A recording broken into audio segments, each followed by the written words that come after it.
Hello everyone, मैं सचिन पाल आप सबका वेलकम करता हूं अपने इस यूट्यूब चैनल पर जिसका नाम है इंग्लिश फ्यूचर। और आज मैं फिर अपनी इस वाली बुक से वीडियो बना रहा हूं। इस वीडियो में आप देखेंगे कि ये जो पेज नंबर 18 पे प्रैक्टिस एक्सरसाइज दी हुई है, यदि आप पेज नंबर 18 तक पहुंच गए हैं तो इसका मतलब ये कि आपको हैव टू का यूज, हैड टू का यूज और विल हैव टू का यूज सही से आ गया है। तो ये एक प्रैक्टिस है और मैं आपको इस प्रैक्टिस की इंग्लिश क्या होगी वो बताऊंगा। ये हिंदी में सेंटेंसेस दिए हुए इंग्लिश में कैसे करने हैं आप चेक कर सकते हैं। आई होप वैसे तो आप यदि वीडियो ना भी देखो तो आप कर लोगे, अगर यहाँ तक पहुंच गए फिर भी आप वीडियो देखोगे आपको और भी आपने कुछ कंफ्यूजन है तो वो भी दूर हो जाएगी। फर्स्ट सेंटेंस है, उसे रोज यहाँ आना पड़ता है। He has to come here every day। ये has to, have to, had to, will have to तक का सारा मिक्स है। क्या आपको वहां जाना पड़ता है? Do you have to go there? क्या उसे इंग्लिश बोलनी पड़ती है?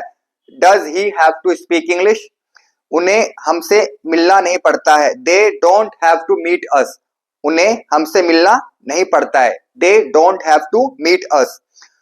उसे रोज कहाँ जाना पड़ता है? Where does he have to go every day? Where does he have to go every day? Number 6 है, मुझे रोज शब्द याद करने पड़ते हैं। I have to learn words every day। every day की जगह आप डेली भी कह सकते हैं। नंबर 7 है, क्या आपके भाई को यहाँ आना पड़ता है? Does your brother have to come here? Number 8 है, आज हमें कहीं जाना है। Today we have to go somewhere। Today we have to go somewhere। Today को आप आगे पीछे कर सकते हैं। उसे अपने माँ मतलब पेरेंट्स की बात माननी पड़ती है। He has to obey his parents। Number 10 है, क्या उन्हें आज यहाँ ठहरना है? Do they have to stay here?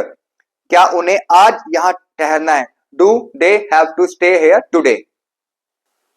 Number 11 पर है, क्या आपको कल कहीं जाना है? Do you have to go somewhere tomorrow? उसे यहाँ नहीं आना पड़ता है। He doesn't have to come here। हमें वहां नहीं ठहरना पड़ता है। We don't have to stay there। ठहरना होता है stay, STAY। उसे रोज इंग्लिश में बातें करनी पड़ती है। He has to talk in English every day। हमें उनसे मिलना पड़ता है। We have to meet them। उसे ऐसा क्यों सोचना पड़ता है? Why does he have to think it? Why does he have to think it? ऐसे के लिए आप like this का भी यूज कर सकते हैं it की जगह। हमें वहां नहीं जाना था।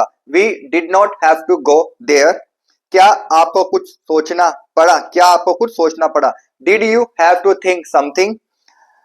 मुझे शब्द याद नहीं करने पड़ते हैं। I don't have to learn words। Number 20 है, क्या आपको भी उनसे मिलना था? Did you also have to meet them? एक बार ध्यान रखना, उनसे और उससे में कुछ को कंफ्यूजन हो जाती है कि उनसे का मतलब होता है ज्यादा लोग, तो आप them का यूज करेंगे, और उससे यदि एक की बात करें तो him या her का यूज करेंगे। 21 है, उन्हें कल यहाँ आना पड़ेगा। They will have to come here tomorrow। हमें उनसे मिलना होगा। We will have to meet them। क्या आपको कुछ सोचना होगा? Will you have to think something?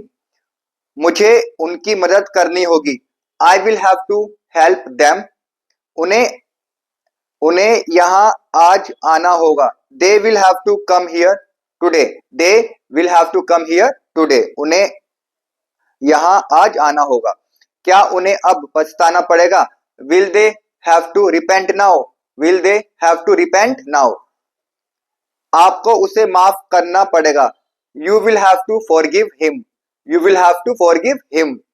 हमें कुछ करना होगा। We will have to do something। हमें कुछ करना होगा। मुझे अब शब्द याद करने पड़ेंगे। Now I will have to learn words। Now I will have to learn words। Now को आप आगे पीछे कर सकते हैं। क्या आपको उनसे मिलना होगा? Will you have to meet them? तो ये थे हमारे एक्सरसाइज 4 पे जो पेज नंबर 18, 18 और 90 पे दिया हुआ था। यदि वीडियो अच्छी लगी हो तो हमारे चैनल को लाइक करें। यदि अभी भी कुछ कंफ्यूजन है आपको तो आप दिए गए नंबर पे कॉल या व्हाट्सएप करके पूछ सकते हैं। Thank you.